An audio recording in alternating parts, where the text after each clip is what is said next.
Welcome back ناظرین، آگے بڑھتے ہوئے آپ کو بتائیں نسٹ ریسرچ رپورٹ میں انکشاف ہوا ہے کہ غیر قانونی سگریٹ کمپنیز غیر رجسٹرڈ سگریٹ برانڈز فروخت کر رکھی گئے. سگریٹ انڈسٹری میں ٹیکسز چوری کی وجہ سے سالانہ 310 ارب روپے کا نقصان ہو رہا ہے.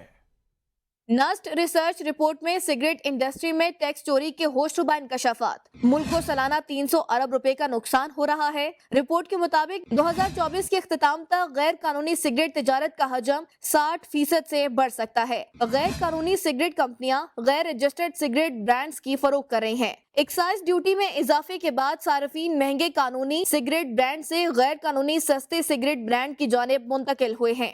نسٹ ریسرچ رپورٹ میں انکشاف کیا گیا ہے کہ ٹریک اینڈ ٹریس سسٹم ابھی تک 40 میں سے صرف 9 فیکٹریوں پر نافذ ہو سکا ہے. جعلی ٹیکس اسٹیمپ اور مینول طریقے سے ٹیکس اسٹیمپ کے استعمال سے اس نظام کی افادیت ختم ہو چکی ہے. رپورٹ میں کہا گیا ہے کہ غیر متوازن ٹیکس پالیسیوں سے مہنگے سگریٹ مزید مہنگے اور سستے غیر قانونی سگریٹ مزید سستے ہو رہے ہیں. آزاد کشمیر میں سگریٹ انڈسٹری میں قوانین کے سخت نفاذ کی ضرورت ہے.